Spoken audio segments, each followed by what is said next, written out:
Medical units stand by. 30 seconds to contact.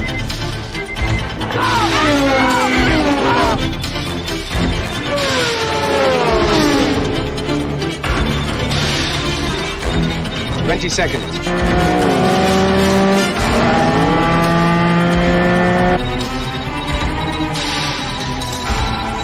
15.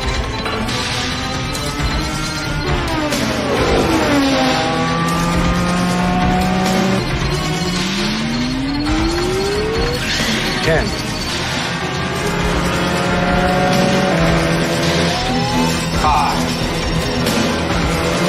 4.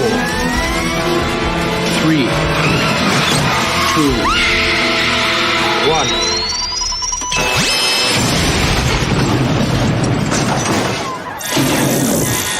1. We got him. Let's go.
Good evening to all you art aficionados and comic book connoisseurs, and welcome to another episode of Proof of Comics. I'm your host, Frédéric Guimont, and I'm joined tonight with a couple of co-hosts and our special guest tonight that we'll get to in just a minute. But before, let me introduce, as always, my good friend Wrangler from Frequency Studios. How you doing, Wrangler? Doing good. In fact, I'm so excited for tonight's show that I think I've run out of grooming jokes. That running gag is probably about done by now. All right, we'll have to find another running gag. No more trimming nose hairs or edging up the unibrow. I kind of the well is run dry. The well's run dry. Well, moving on. One last one. I've pierced my moles. There we go. I'm not sure what to think about that. With that one. Well, we're happy to have you here regardless, Wrangler. Thank you for joining us, man. It's a pleasure to see you as always. Thank you.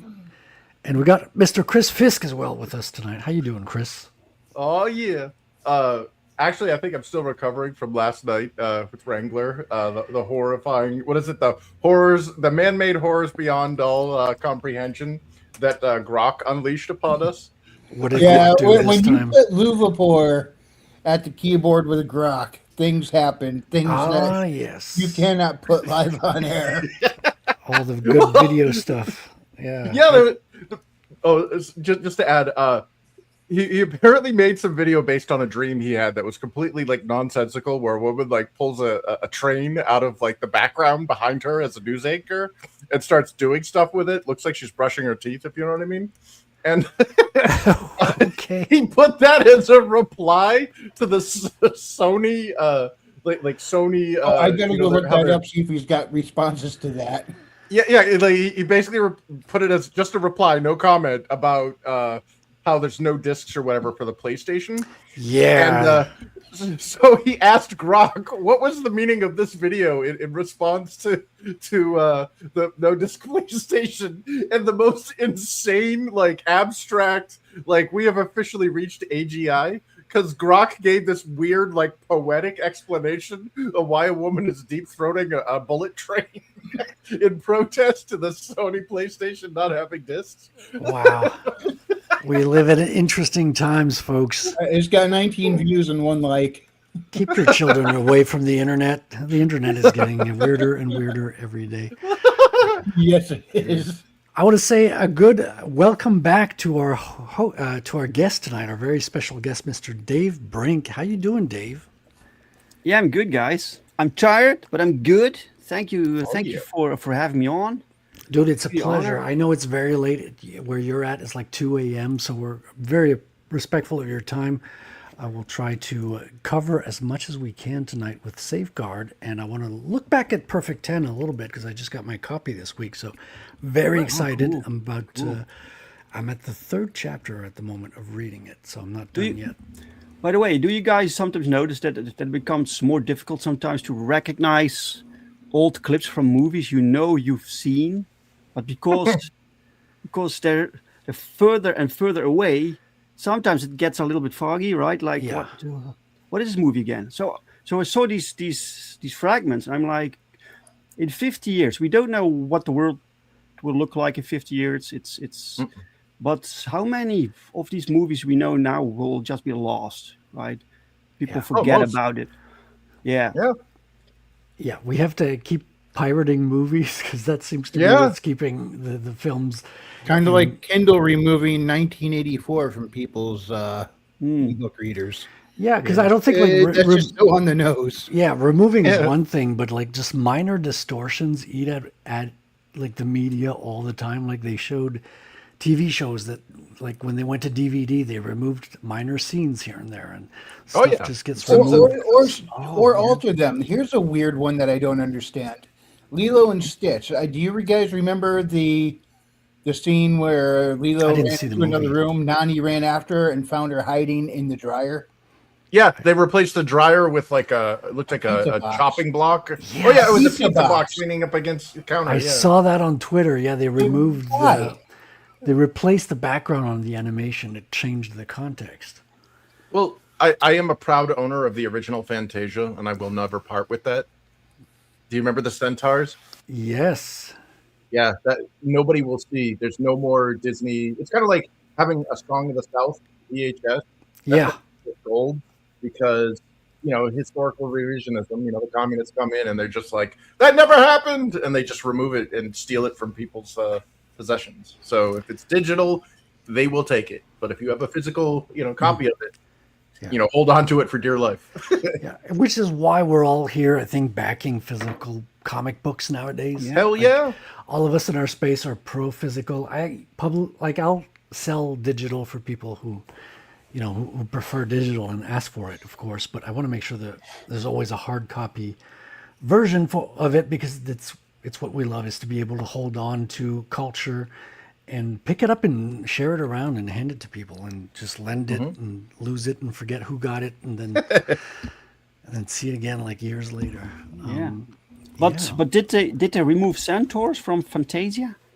So in the centaur scene in Fantasia, it was basically a debutante ball allegory, and it was a bunch of these little white girls basically getting ready for their dances with their male suitors. And there is a very distinct black centaur that's a little black girl that's half mule instead of half horse. And they completely like Stalined her out of the entire scene. Things are just moving without like a ghost is moving it. She's literally removed from every scene.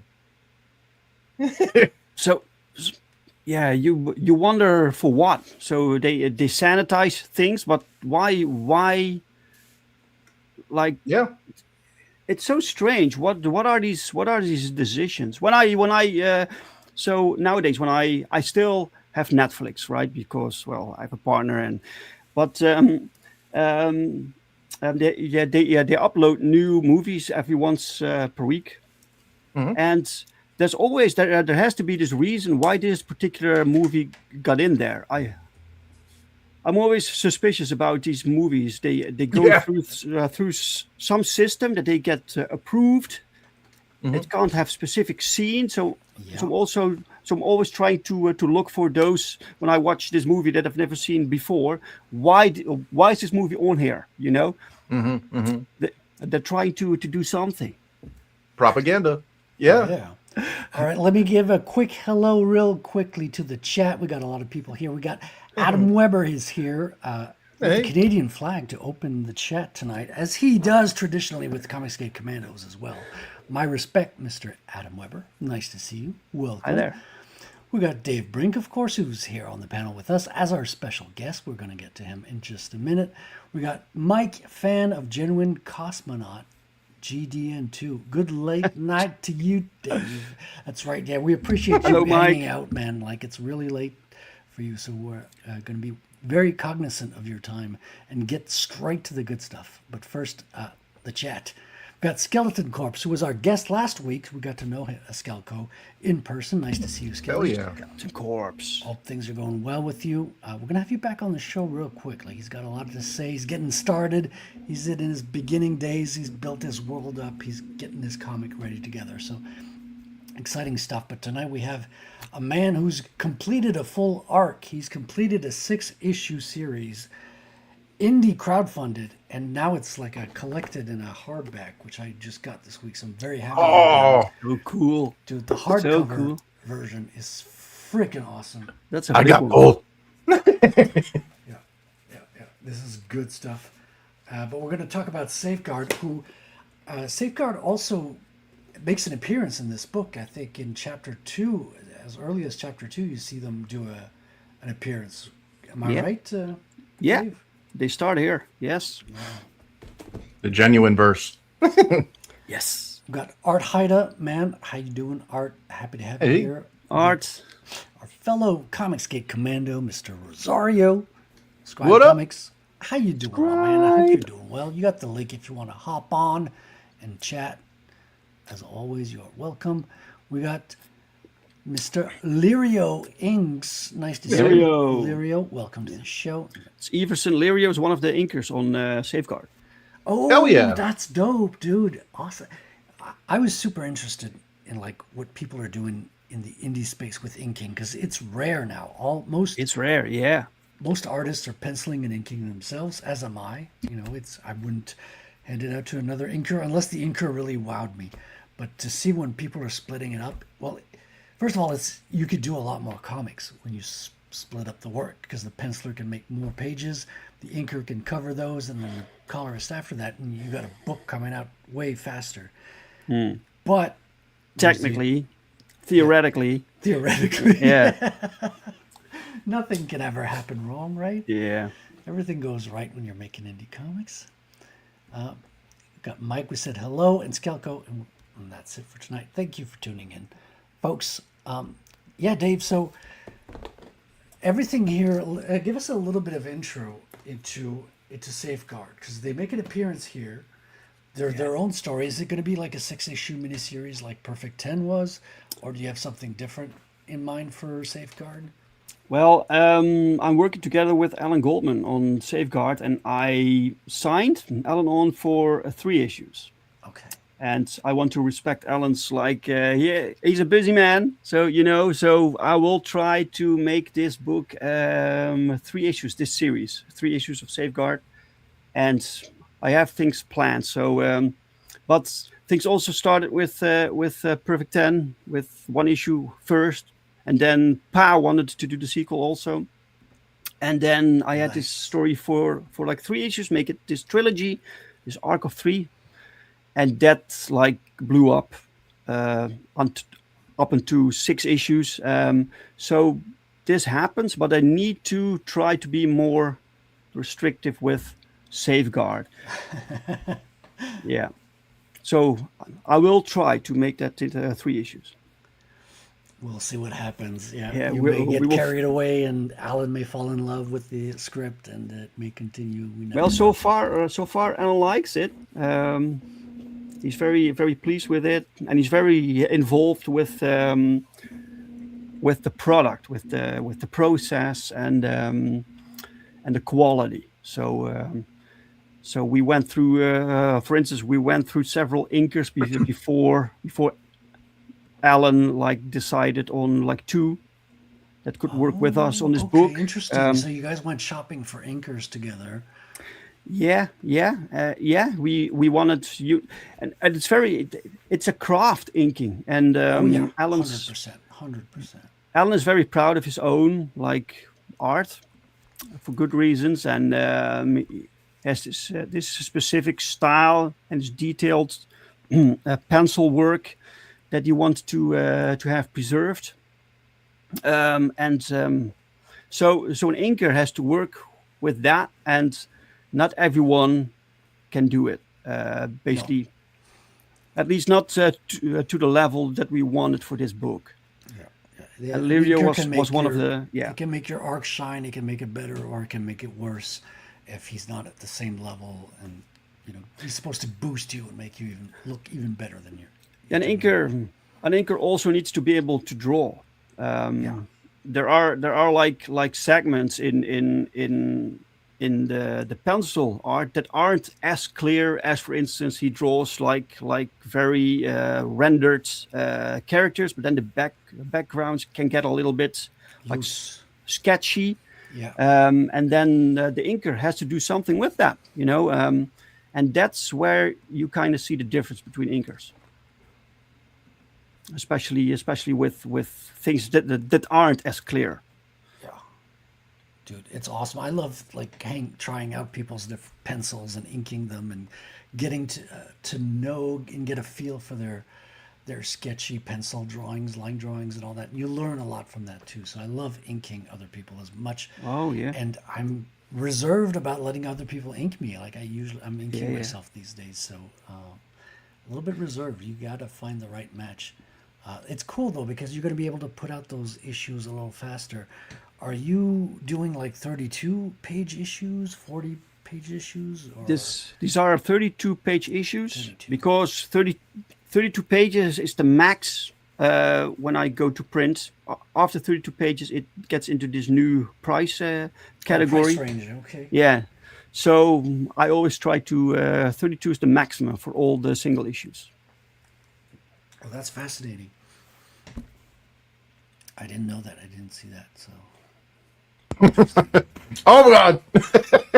Yeah. I mean, it might be different with different printers, right? Maybe. We have 33 pages. No. Well, no. You obviously have to have multiples of 4 because your pages are going to be folded up and the print. I mean, not folded up, but like they're folded and they're printed on both sides, so it makes 4. Yeah. Plus, well, also. It also depends on the paper, right? So our books are pretty like the paper is thicker than a regular single issue, and also the cover stock is a bit thicker. I prefer that. I want when people order a comic from us, they get something. So not this little. Yeah, I agree. Well, you look at here. You got the pencil edition of Safeguard. Yeah. Isn't that fine here? You can. Yeah, we had to do something with Alan's wonderful pencil art. That's right, you do. I didn't want it so people get a wonderful book, but it starts with the pencils, and that's so cool. It's so fascinating to look at. Yes. That we had to do something with it. I didn't want this for people to never see this, right? And because normally they get lost unless you scan them and print them out. Because the fact that he's getting inked, does the inker work on Alan's pencils, or does he print out blue lines from the scans and stuff? The inker gets this. So what you see right here is what gets sent to the inker. So it's not with blue. It's simply this. So the gray tones get a high-res scan of the artwork. Oh, because they can. Not the OG. they can. Well, they can ink digitally as well. Like I keep forgetting. Like he could be a digital inker working off the pencils too. Like that's. Yeah, they do digital inks. Yeah, that's the age we're at. So you don't even need to. I had one time. I had so Peter Pelmiotti. He did a page of Safeguard, like not this, but a promo poster of Safeguard. and he did it like traditionally. But he also worked from a high-res scan, and he printed that out or something. But he also did like traditional work. Yeah.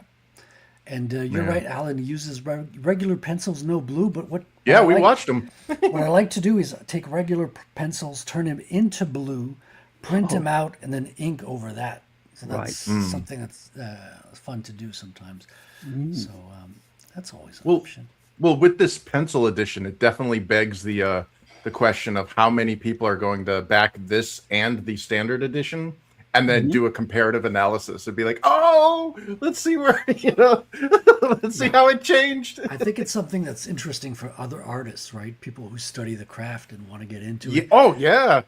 Do you have the word balloons in the pencil edition, or are you just like full, just art, just the flat arts? The original plan was to do word balloons so people could actually like follow the story, right? But I wasn't sure about that, so I had this poll on social media so people could tell me what they preferred. Yeah. What do you guys want? Yes. And Make sure the least amount of people get mad as possible, because people are always mad. But it was a very difficult decision. What do you do? You know. So but most people preferred a book without any lettering. Yeah. Okay. If you're going to see the pencils, yeah, you, this is you strictly already an have art another book. copy with the lettering, and you just want to see the pencil. But what we will do? So if you buy this book, you will also get the digital full book, right? So you can always read the story, and the digital comes with. You don't need a printed version with the colors. You can buy the pencil only, get a digital. Oh, that's cool. For free, yes. Yeah, you like get your that. the tablet in one hand, and you got the cool. pencil in the other, and you'd be like, "Oh, That I might actually be the perfect target market for this. Yeah. Yeah, that's look at beautiful that. colors. Oh yeah. Beautiful. Yeah, the colors here are done by Federico Sioc. I love his Nice. color work. And so these are the villains that we created specifically for this story. And this is drawn by Pau Rodrigues. Yeah. hell yeah." And this was in the very beginning when these villains were just like conceived, right? So it was really cool the first time that I saw them in color. I was blown away. I was like, "Yeah, this is it, man." Because when you create these new characters, you have to also find their color palettes, right? And Yeah. but Federico had some ideas for that. So Yeah, because it's one thing to think of the colors of one character isolated, but when you look at the group, how they meld together and function visually on the page, it's kind of important too. Plus, you have the heroes. They have their own like colors going on, and so you want as much variety as possible within the comic book. Interesting. Yeah, I think it's cool seeing that there is an established palette here for colors. Like the villains have a lot of reds, blacks, oranges, like the burnt, like fiery colors, and then you've got this one, guy here at the bottom that's blue. As Art says, I like Whip Lady, big blue guy, big blue skull guy. Looks interesting. Yes, because he's got the Ghost Rider skull for a head thing, but he's big and blue. So what's up with him? We're gonna find out. I guess. It draws your eye to him. So in the beginning he was colored grayish, and I thought it was so boring. So we tried a few colors and we settled on this one because it just pops, Yeah. With the black nails, really cool. Yeah. He's very goth too. I can tell. You don't understand. Well, blue is also very cold, because you kind of want to disassociate him from both Ghost Rider and Hulk in the same ways, because it's like large, physically present character, and he's got the skull hit thing. So, Yeah. Plus I tried a little bit to because they are there's this. It's called Safeguard Pandemonium, so you have this demonic theme going on for the villains, right? And I wanted to not have them be red and so the cliche demonic color. So let's try something else. Yeah. Okay. Interesting. Yeah. You got some sequential art here. Love the ladies, man. Freaking. This is Goldman art, right? This is like, Yes, yeah, yes. straight out of the '90s.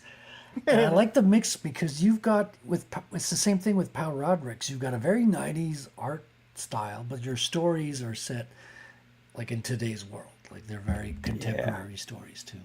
Yeah, it's just I can't explain it. There's just something about the '90s art that I gravitate towards. Yeah. It just energetic. man. It's fun to look at. It's the peak art style in comics. The 90s. Yeah, Yeah, it keeps Well, coming up, man. Especially in indie comics and Comicsgate. I see '90s comics, '90s style come up almost all the time. I think Dude. everybody saw something peak in the '90s. Yeah, according to the Matrix, that's when civilization peaked.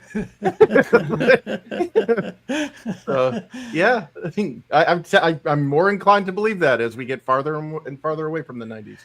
What's this censorship? This is not going to be censored in the book. yeah, I know, man. It's crazy. Yeah, Freaking Yeah, it is. Kickstarter. these So- American websites. My goodness. Puritanical bullshit. The campaign is now running for like 1 week and some days, but we wanted to launch it earlier. We wanted to launch it 1 week before it actually launched. Yeah, you had some difficulties with. Yeah, Kickstarter wouldn't let us. They thought some pages were naughty. Oh, really? And they were very specific about the things they didn't like. They sent me this message with. Also, is this what the stickers we're seeing? Yeah. Yeah, Corrections? yeah. I like And I that. had I immediately like censored these parts. They didn't want it censored, right? And it was before I wanted to launch, but they took too long to respond, so we had to postpone for a week. Oh my god. Yeah, I saw that you guys had to hold back a week. It's Yeah, it's too bad for but that. that's all right. It's Yeah, all because you are already funded now, so you've met your Yeah. goal, and you're like everything else from here is just gravy, as they say. doing Look at great. this. Look at this. I gotta copy these pages, man. I'm gonna blue line them. and Yeah. put them. yeah. I love Gonna ink this. snipe them. Dude, it's so fun. I did some Jim Lee stuff. I even sold some stuff. Did you see on CG After Dark? Katie was doing some crowdfunding because they canceled her channel out, and I sold some X-Men inks and that Barry Windsor Smith Weapon X Wolverine inked page too. And yeah, those both sold. So look at the detail on this, man. This is madness. Yeah, I know. This is a masterpiece. So It is- does he charge a flat rate or does he charge by the line? Yeah. Luckily, a flat rate. Yeah. You're lucky. I'm thinking of charging by the line. Look at But it's also Alan cares about this book, so he gets the script and he gives it. So you don't really know when. So he reads the script and I just describe what I want in there, right? And he goes all in. So he adds things that I never even like wrote down. So he makes this entire scenery come alive with all these elements that he thinks of, right? So cool. Oh, Yeah. dude, that must be freaking cool. And how? Because now you've got to take that into account for your future script, right? So, are you writing in the things that he's putting in the art? Or are you kind of like, is the story evolving in ways because of Alan's contribution? How does that work? Well, the cool thing is that his work inspires me when I write. So now they have this setting like that he created, right? And with the setting, you can also do things. So elements within the museum that he drew, we could use later on within the story, right? So it definitely inspires me to alter a few things in the story. Oh, dude, I love to see that synergy between creators. That's what make art and writing teams like really shine. Yeah. Teamwork. You could be better than the sum of your parts. Oh, look at this. Dude, you could cut cheese with that chin. It's so sharp. It's so cool. So sharp. And that nose job, it must have cost him a fortune in Europe or something. Look at that. Yeah. You got hooded These man. details are just crazy. I just love it. Yeah. This is And the like way Go ahead. and the way Alan also tells the story visually, like every panel has like perspective work going on, interesting camera angles. It's so interesting to look at. Yeah. Yeah, this is something on par with some of the peak '90s stuff. Like, we had the Image guys, we had a bunch of talented artists pop up during that time, and Alan just like, I know we're like 30 years later, but it just like seamlessly fits into that massive amount of work throughout the ages. Yeah, it's just it's just having fun. So you can tell sometimes you see these comics and I'm like, was this fun to produce really? It's like it's so boring. When it looks boring, it doesn't look like something you want to produce. Why put your time in that? But in Balan's defense, like, how can you be bored of drawing these hot babes with this monster with a huge mouth? Like, you can't get bored of that. You got like, good characters to start off with. Yeah. By the way, that guy with the large mouth, he was a character that we reworked. So we had this villains, and in the beginning, when Alan was brought on, we were still like figuring out some of these villains, and he kind of requested if we could have one small one within the team, purely for the visual dynamic, right? Yes. Okay. So one of the characters got redesigned to become like this small dude, Fascinating and stuff. fits really well. It's really cool. Yeah. That's- the Danny that's- DeVito of the monsters. Yeah. Yeah, that's cool. And Alan has his own channel where you can actually see him draw Safeguard. Yes, and this is the inking process on top of it, so you can see both steps. Yeah. Inking. This is texting. Thiago. I learned it was Thiago. Thiago. Thiago Gomez. His channel, and so you can see him ink. Yeah, really cool. I'm just gonna. Can I mute it? Let me just mute it and let it play. Yeah. I can even Yeah, it's so cool. It's such an honor to work with all these talented people who really care about this book. Yeah, man. Everyone wants this book to be the best it can be, so they all bring their A game. Dude, it's like musicians coming together for an album. You're going to be part of this thing, and you want this thing to be the best ever. Everyone wants to elevate it and bring it to the the highest level it can get. It's also it's only this is the only time we can make this book. This is issue 1. We have to make waves with this one, and for an issue 1, it's difficult to get the traction. So luckily we had like the Perfect 10, which was pretty popular, and this is kind of a spin-off from that book. 'Cause So that really helps. Hopefully your Perfect 10 fans and people who've trusted you the past 10 years will like kind of carry over with this project, right? Are you seeing, Are you seeing There's an install carryover? base. Yeah. There's a lot. There's a lot of readers from Perfect 10 who picked up this campaign. Absolutely, Well, yeah. it's the same world too, right? You see them in Perfect Yep. 10, so you already own the first appearance. Yes. Kind of like, okay, show me more what these guys can do. So this story starts approximately 1 month after Perfect 10 issue 6, but this is totally accessible to new readers. You don't need to know anything about Perfect 10. You get introduced to these characters. There's a brand new adventure going on. It's just like picking up this new, like Avengers or X-Men comic. Brand new characters. Like you get to know them. You get the villain of the story. 90s awesomeness. Oh yeah. What else do you want, man? This is the superhero books that I want to buy and want to read. Yeah, and you feel it. Like I started reading like the first couple of chapters. I'm in the 3rd chapter of Perfect 10, and you can feel it, man. It's like it's straight up, you're thrown into the story. It feels like you're right in the 90s, but again, you've got some technology stuff that's more contemporary.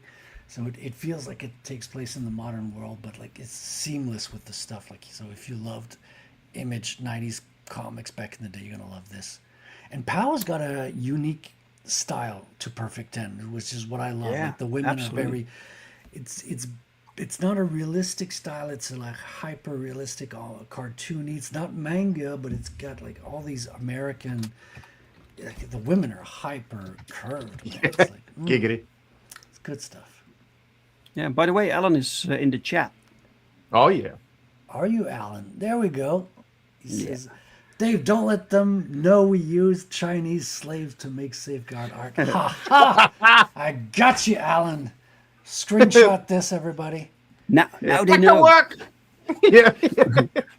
I think Alan is projecting. I think he feels like a slave to his love for comics.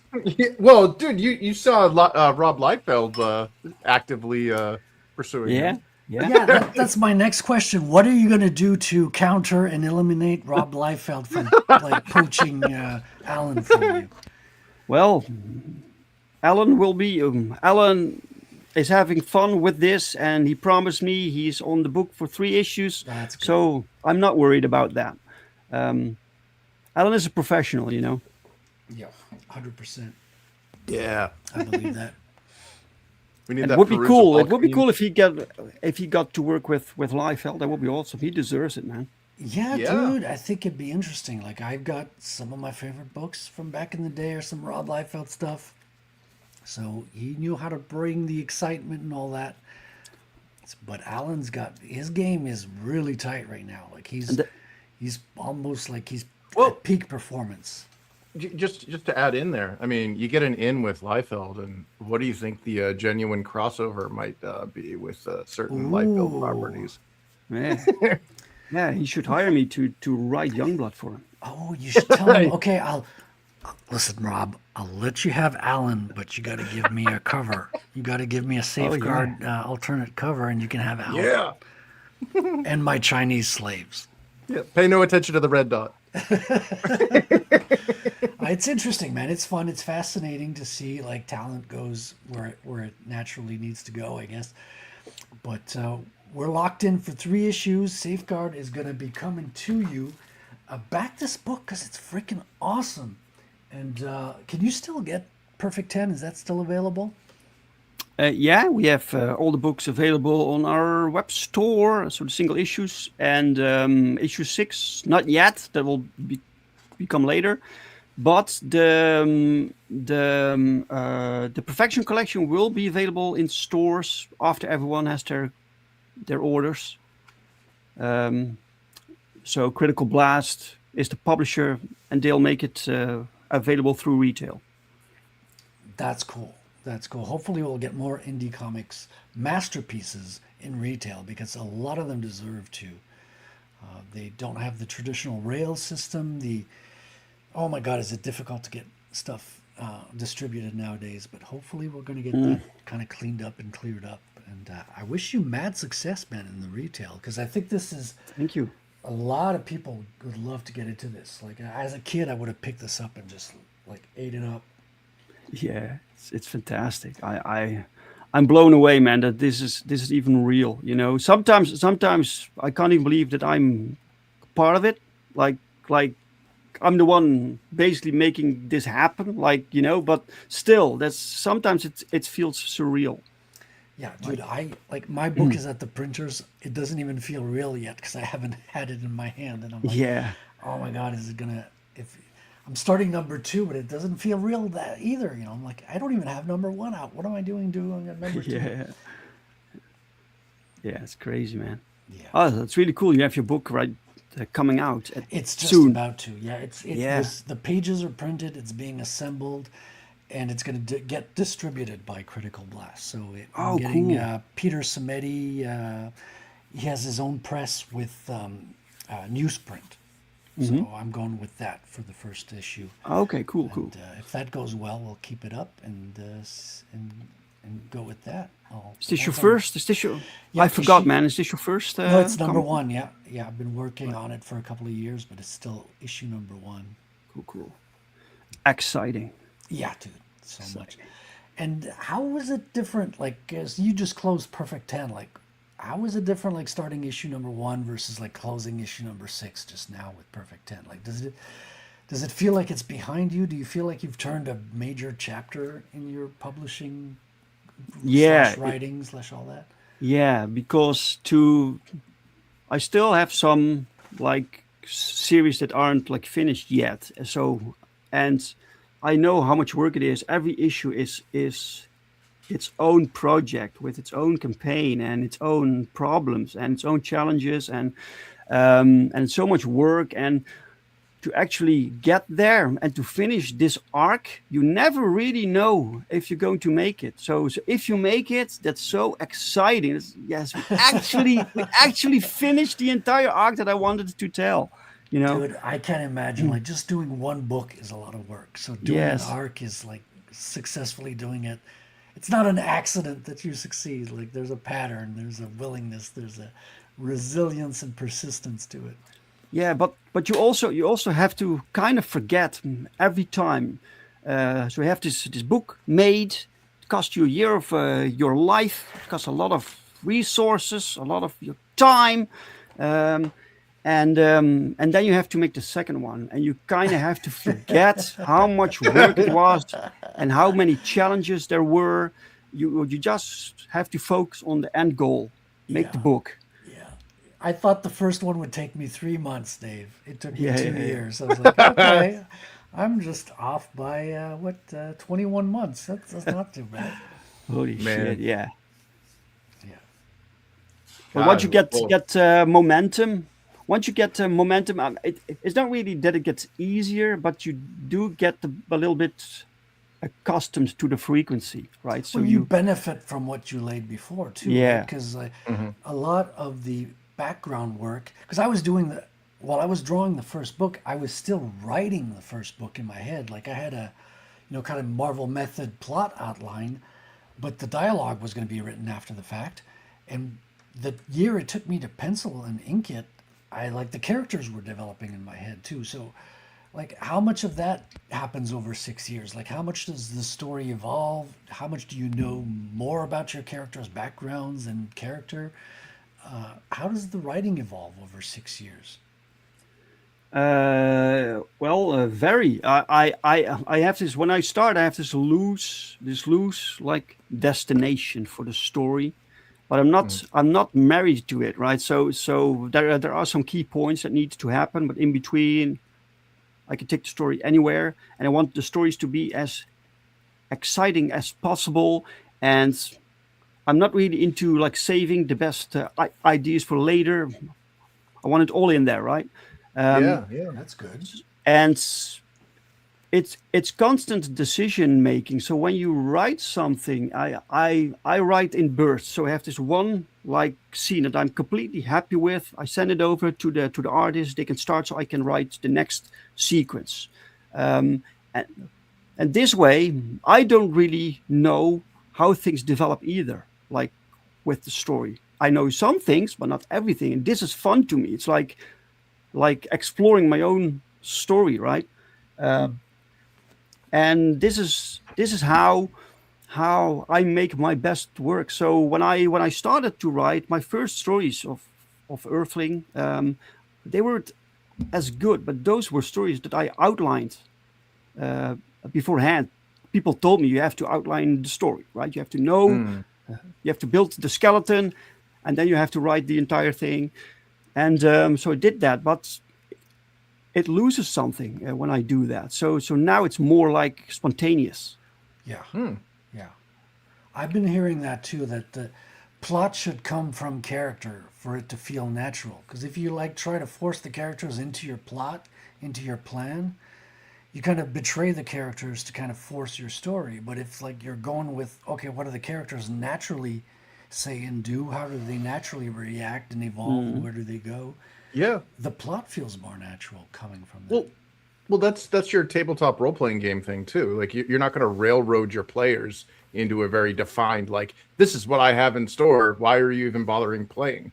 You know what I mean? Like it's all mapped out. Whereas if you allow that organic growth of, wow, I'm going to bring the story in this direction because this is what the players are doing, or these are what the characters are, they're taking a life of their own. And, a lot of times I've heard authors say that, where they're like, the characters are the ones that bring you along for the story. You're just there recording it. Yeah.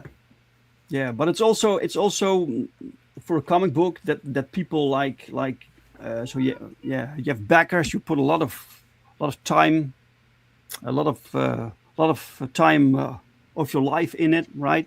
You have backers, they want like a cool new comic book, so you don't want to disappoint the backers. You don't want to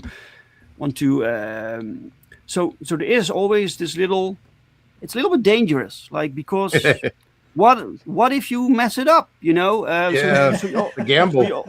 So you also have to trust yourself that you can actually pull it off. So you don't have to, you can't go too wild with things. You have to constrain things a little bit. Yeah.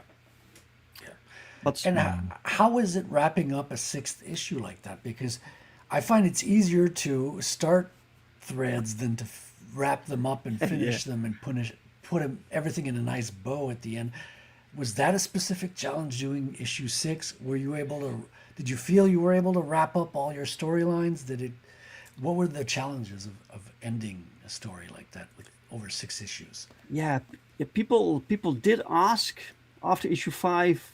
They asked me, how will you be ending this, because there was a lot going on, and some of these things aren't just solved just yet because they don't need to for this particular story, but things that needed to be closed off, they are, and I feel we've done it in a very, very organic, natural way.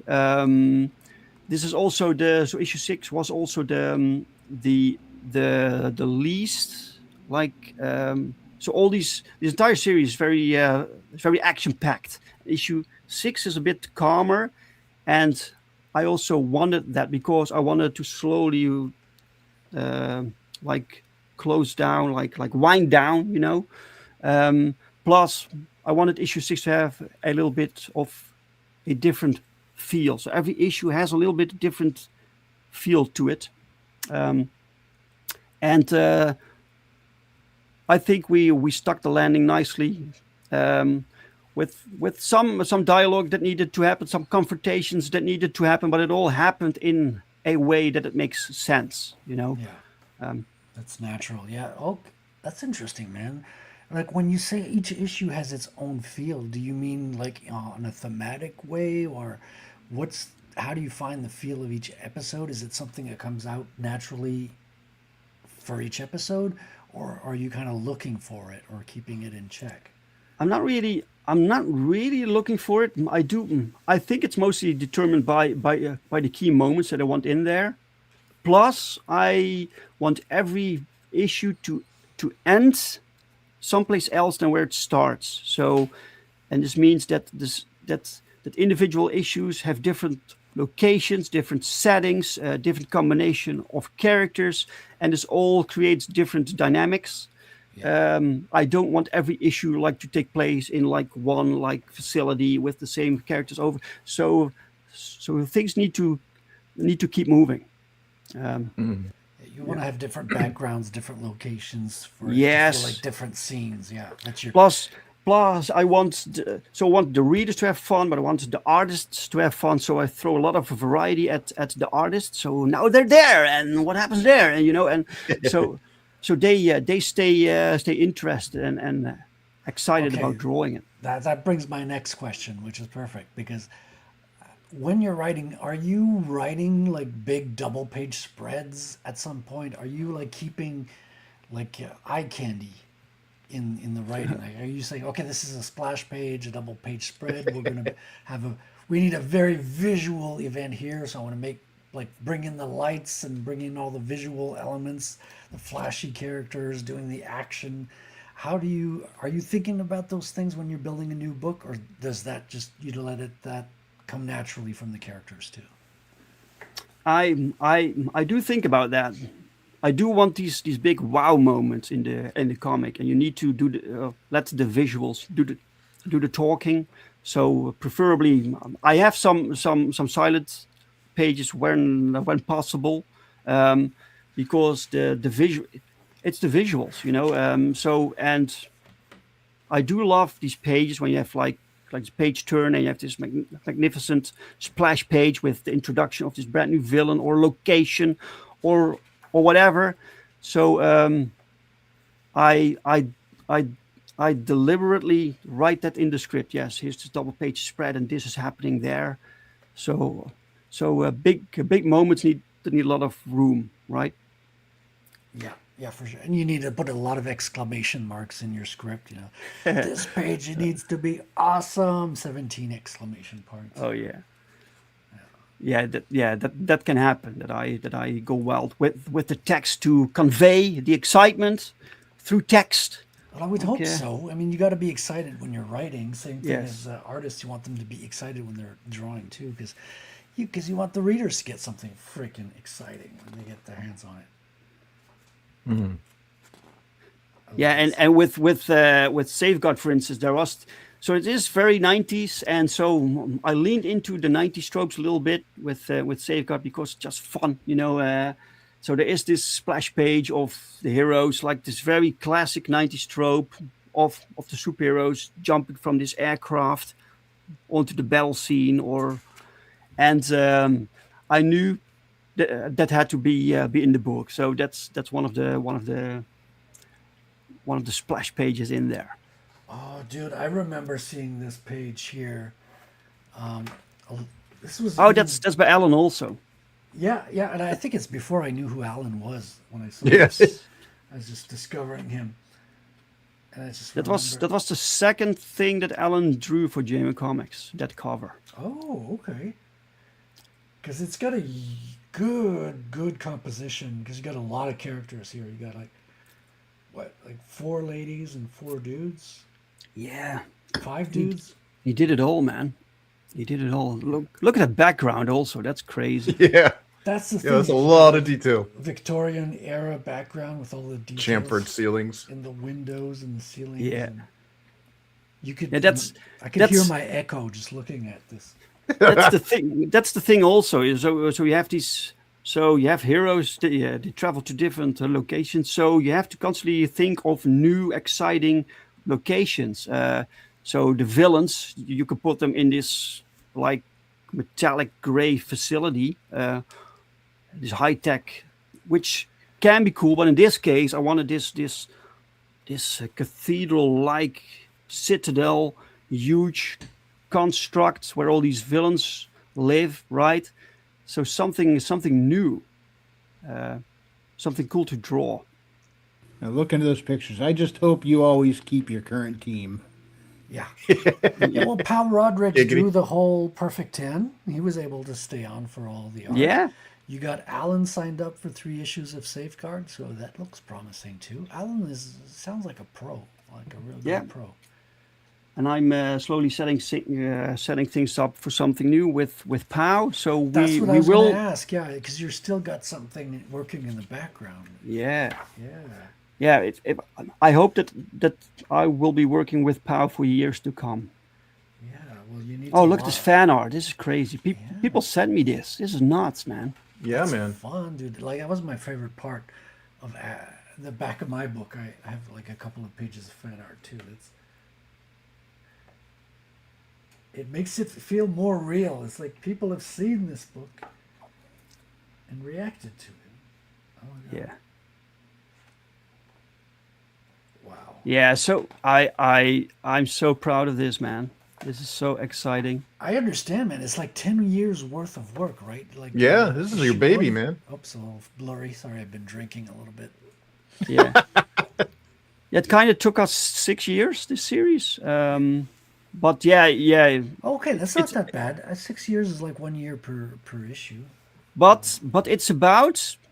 I think you're right when you say 10 because I needed to first get my foot into the door and to Yeah, because learn I remember the craft. talking to you last time, and I remember the year 10 because that's, I think, with the crowdfunding years and some of the books took a lot. That's what I remembered in my head anyway.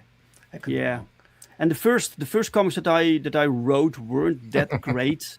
Uh, how do you get a loot fan art you can't share? I do also sometimes get requests if we could put some of these characters like together in specific poses go. or clothes, and I have to decline because I can't ask Pau to draw that, you know. But I had to learn the craft, you know, and I had to slowly build a network and get people to trust me and do some campaigns. And before I was ready to even tackle a project like Perfect 10 and to get to work with Pau Rodrigues, you know, Pau saw that I was doing things, so it wasn't new to the scene, right? So that also helped. Dude, you had a great name, man. Just Perfect 10. It's what we call Yeah. every beautiful woman in the world is called a Perfect 10.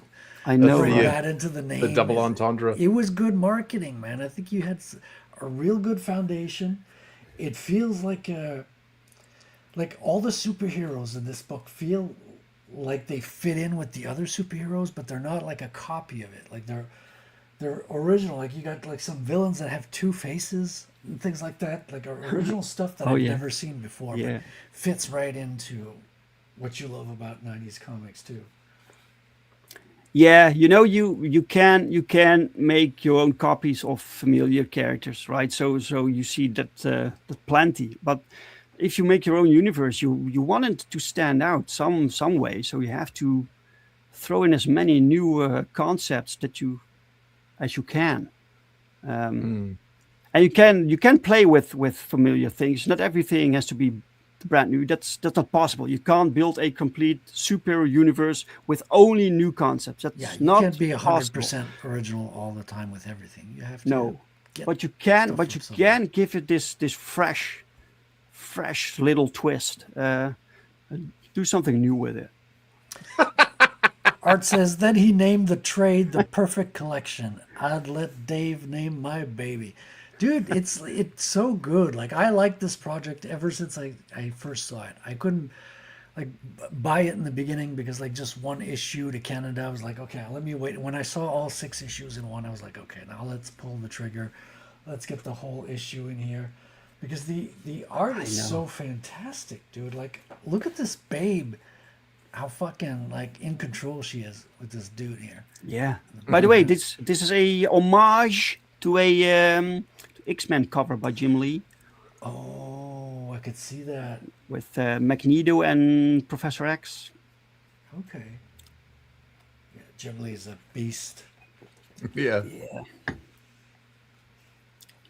Yeah, Jim Yeah, I Lee's, have I that think cover. he's Alan Goldman's favorite creator. I think that's what he said when we had him on the show a couple of weeks ago.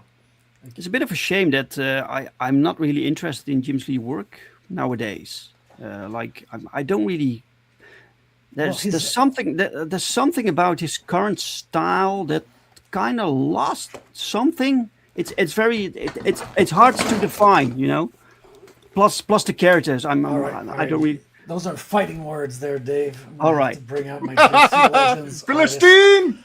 There we go. We're There we gonna go. look at the law here directly. I too really enjoy like his old stuff, his old X-Men stuff. But I was studying both books recently, just getting ready for my second book, and I was like, okay, let me like have a real close look at how Jim Lee inks and how he builds his characters and the balance of blacks and stuff like that. And dude, his most recent years are so well balanced. Like all the dark spots, all the shadows, everything pops a whole lot more than it used to with the X-Men years. I think his peak stuff is when he did his own Wildcats, which is supposed to be a covert action team. Come on, folks, like covert, you wear like freaking bright yellow, bright green, bright red.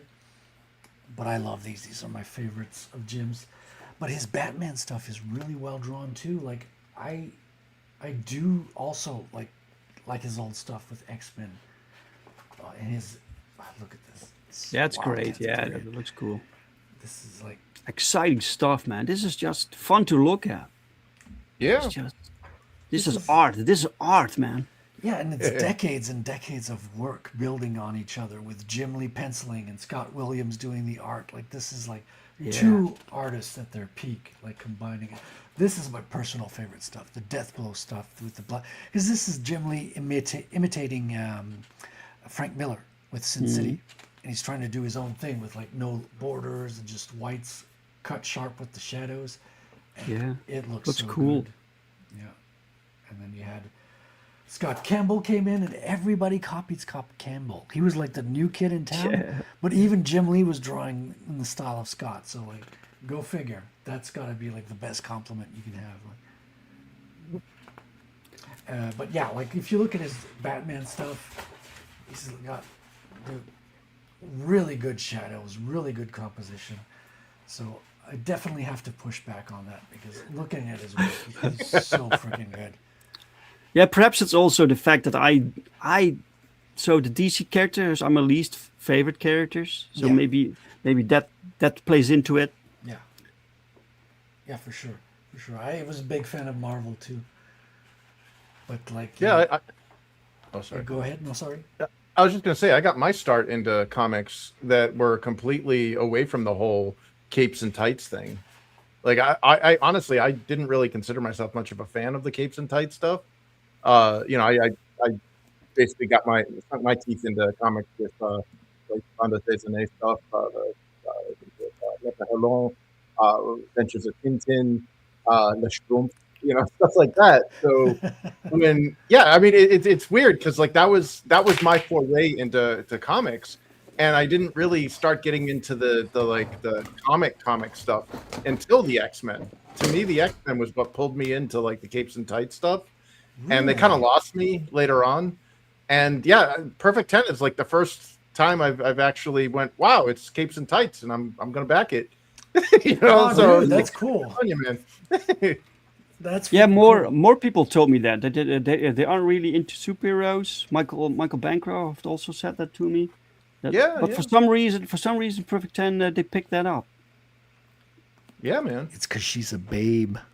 Well, Well, I think it also kind of branches out beyond your typical like we're talking about like it's reminiscent of the 90s or whatever, but there's a good story in there too. It's not just hey, look at the boobs, hey, there's tits. No, there's a good story there. You've got a bioweapon basically. Yeah, you're right. It's not just boobs, because like a mediocre artist drawing big boobs is not what's selling the book. It's like, this is a pure talent. All the characters are beautiful, and the women are kind of even more beautiful because of it. Yeah. Well, I wouldn't back book 2 if it was just a booby book, or if it was just hey, the art's good, but like the story's okay. You know what I mean? Like I'll grab the first one. Like that's where we'll see a lot of trends where people will grab like the first book because the art's really catchy. Mm-hmm. But if the story isn't there to keep it glued together, then you're not going to get many sales on book 2, 3, 4, whatever. Dude, I got the whole 6, books that I grabbed Safeguard. So and you always buy number 1 because it's going to be worth $1 million. Yeah. Yeah, but sometimes I read like these comics, and I'm like I think to myself, is that really the best like story you had? Like every book needs to be exciting and needs to like invite the reader to buy the next issue, right? Mm-hmm. So sometimes you have these comics, and I'm like, it's not really surprising that you didn't get past issue 3, for instance, because it's not really exciting. Yeah. You have to bring something beyond visuals. Oh, we got Alan saying 10 may be the most beautiful female character I ever draw. Dave is gonna be rich. Oh, that's good to know. Oh, I hope so. And will forget about us. What? No way. Dave, why are you gonna forget about us? The little people. Wow. I did not know that of Dave. I didn't think that, but yes. Like, damn it. I think Alan will be rich before me, but yeah. Well, he's gonna like found his own South American comic book company in Brazil. So he's going to Yeah. own Yeah. the whole Brazilian. Yeah, man. He's going to have a Brazilian clients. Is what is Yeah, gonna corner of the happen. market. Yeah. So, Alan, I think you're well in line to be one of the most successful people in comics. Yeah, man. Absolutely. I love, And- dude. I love the paneling layout on this. It's kind of accidental and chaotic, but like perfect. really Yeah, yeah. In line too. By the way, I already told Pow, like, if I ever make it big, I will take Pow with me. So the same goes for Alan, guys. If I ever make it big, I will hire all of you. Okay. The live service Well, game. that's good if it goes well, but what if everything goes bad? Are you going to take them with you as well? You're going Oh, right. down Yeah, with yeah. me. No, I'm that's not going down alone. You're coming with me. That's my overwhelming imagination. Don't Yeah. pay too much attention to that. That would be kind of a funny arrangement. You got like these awesome artists and stuff, and you're like, "You're all gonna die with me!" Whoa, whoa, whoa, whoa! Like the new So, dangers of indie is comics. Perfect 10 coming in Safeguard comic? Is she going to be doing an appearance? Yeah, yeah. yeah. She's part of it. Yeah, I'll see. She's Awesome. part of it. See, they're all melding into each other. It's just a continuity. Like it's like two books, but it's really the extension of the same universe. Is what I feel. Yes, this is true. And these characters, so you get introduced to these characters already in the Perfect 10 series, but and then they go beyond that in their own series, which is so awesome. And yeah, this is issue 2. Yeah, issue 2. So issue 1, when we were making issue 1, I was like, I'm making this comic book with Paul Rodriguez, and I didn't know, I couldn't dream of ever doing 6 issues with him, right? Oh, you didn't even know if you were going to be able to get him back for 2 and 3. No. Oh, damn. No, that issue was- 2 was also written in such a way that we could leave it there. So we had the character established, introduced, right? But she had this bigger story. Maybe someday I could tell it, but issue 1 was done, and Pau asked me, when are we going to do issue 2? And I was like, really? Holy shit, dude. And then I immediately started to write the second issue. Oh, yeah. Yeah. That's so important. Like, I've read so many series, and this happens more in the American market than Europeans. Europeans will usually hold on to their art team. They'll be the same writer and artist for 10 years or something like that. But in the American market, it would be maybe a year and a half, 2 to 3 years, and they'd switch around. And sometimes you'd have multiple issues with lots of cycling of talent and all that. Yeah, And, that's unfortunately for me. Yeah, well, there's something about holding on to the style and the creative team that feels you feel the book is in the same creative space, same world, same team. Yeah. Yeah. That's a challenge though for indie creators, dude. Like, I mean, I my hat's off to you, Dave. Like you got in sync with your art team, and you guys are all running in parity. But there are a lot of indie guys out there that are like, look, this is all I can afford. Oh yeah, And it turns into they're the artists that they've commissioned out are like, well, I've got 3 other projects, like yours isn't a priority. Well, that's or the like thing. Artists are flaky. I myself being one, I know. It's like, who knows where my head's going to be in 6 months, right? Am I going to still be working on this, on that? Yeah. So to be able to keep the team like that over this Yeah. bulk of work, it's amazing. it's great thing for the reader. I think like it's awesome yeah. to be able to read this whole full story from start to finish with the same art style, the same level of quality, the same details, and you recognize the characters too because the style's in there. Yeah. So this issue 2, part of issue 2 is was drawn digital by Pau, because Pau tried to speed up the process.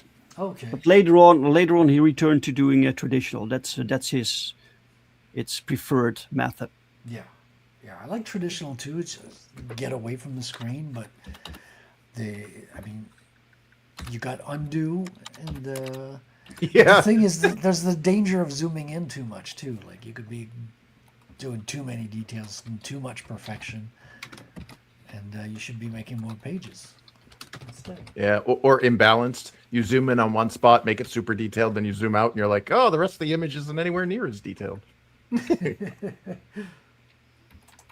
It's true. And then you see it printed, and you can't even tell the details because it ended up being blurry. Yeah, It was 2 millimeters wide. Okay.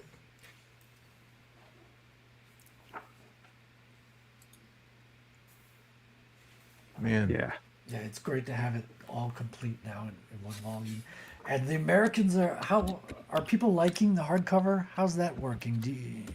'Cause I love hardcovers in European books, and the more I see them in the American market, the more I'm like, okay, hopefully this will catch on, because it's perfect for your collection, dude. I believe most orders were of the hardcover. Yeah, we also had the trade paperback, but I believe most orders were of this version. And people are posting like photos that they received it and they read it, and it's so cool to see this book like around the world in people's homes, and it's crazy, man. It's crazy. Yeah. Yeah. Yeah, it's in a lot of countries now, because you're kind of outside of the indie space on YouTube and Twitter. You're like in Europe with the Netherlands, which is there must not be a lot of creators that are outside of the American market working on it so much. I mean, we've got people in Brazil like Alan. I'm in Canada, so I'm like right next door. But there's not a lot of people from the outside like you are, especially from Europe. So it's nice to see.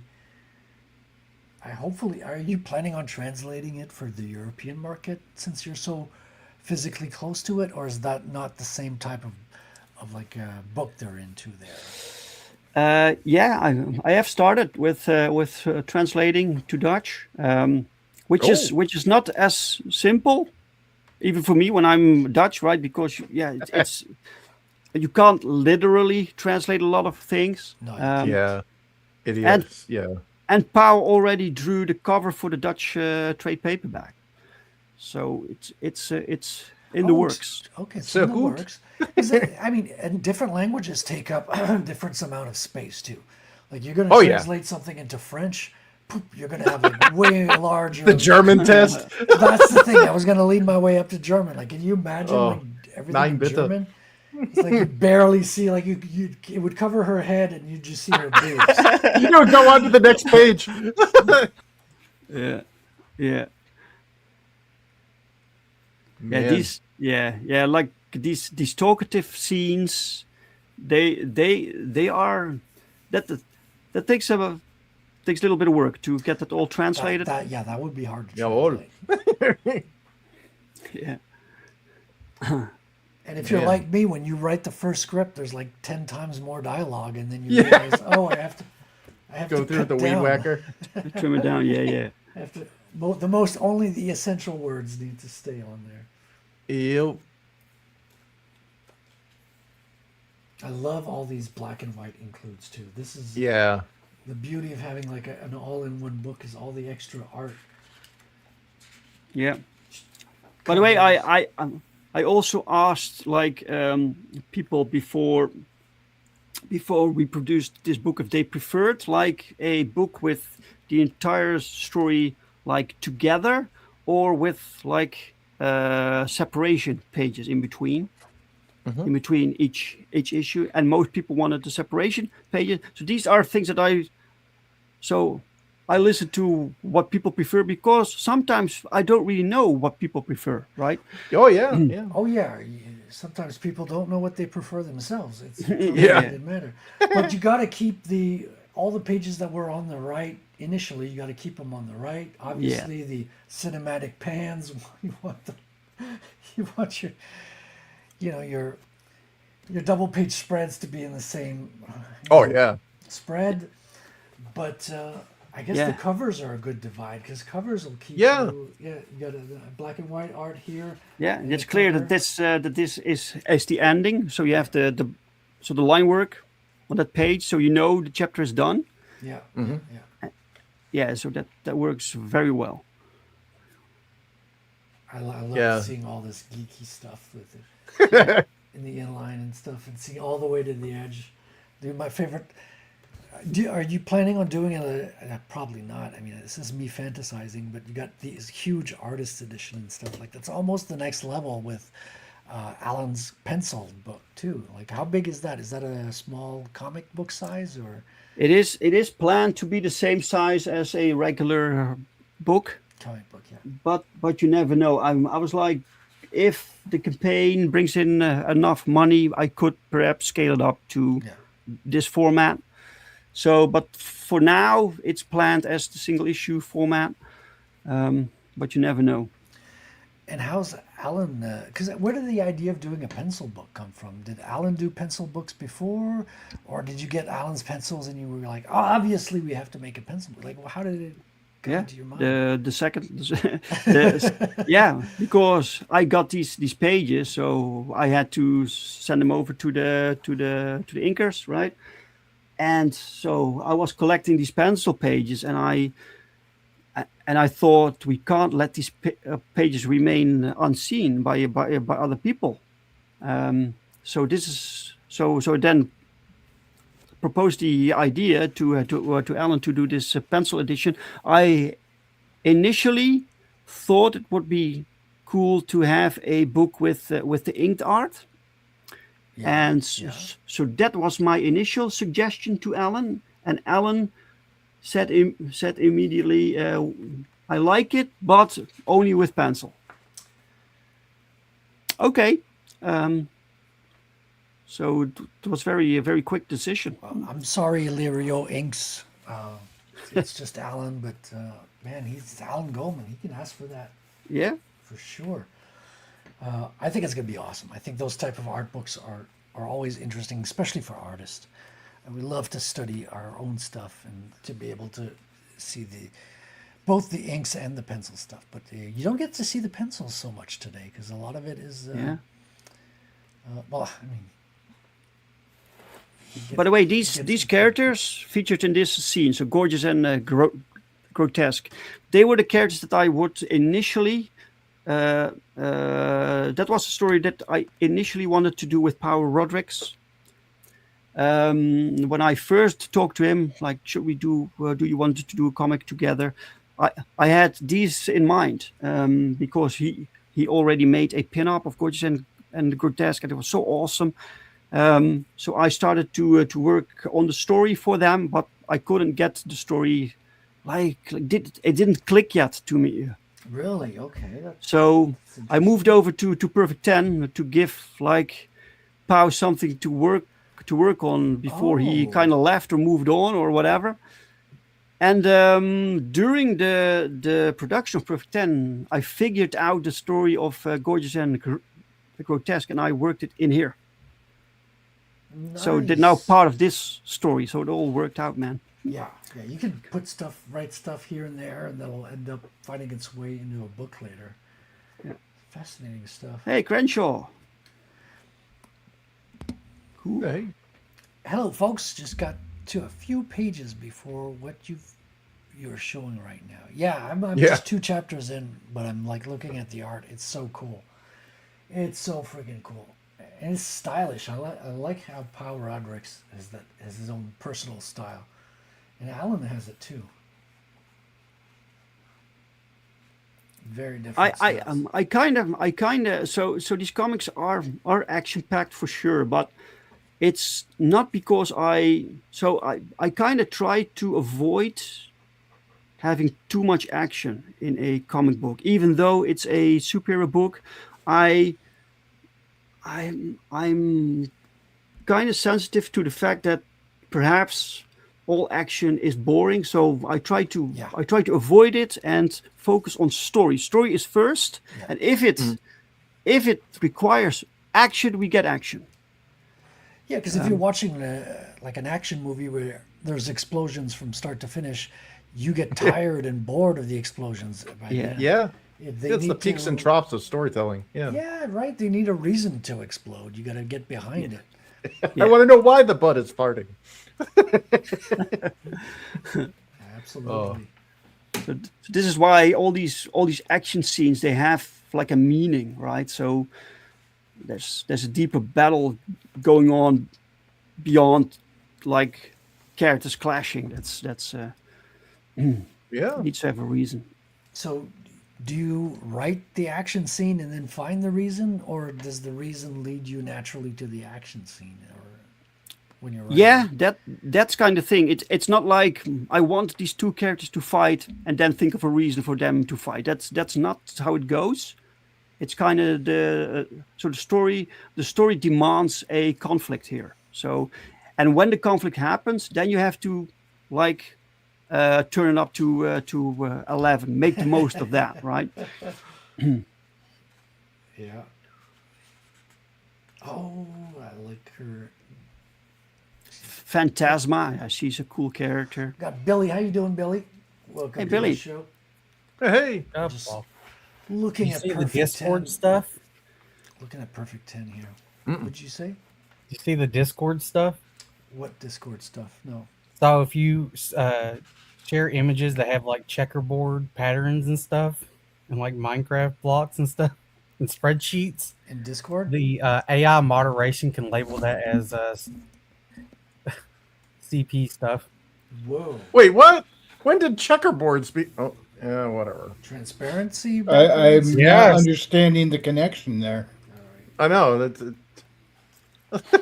Whatever color their stupid yellow. AI thing is just marking it as it and banning your account and then reporting it to the cops. Well, that's I'm Discord's glad I don't use problem. Discord. They'll have to figure that out.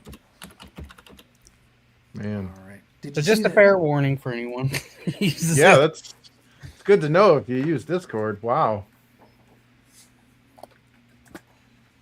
So, Alan, back to Safeguard, because you're doing 3 series of 32 pages with Alan.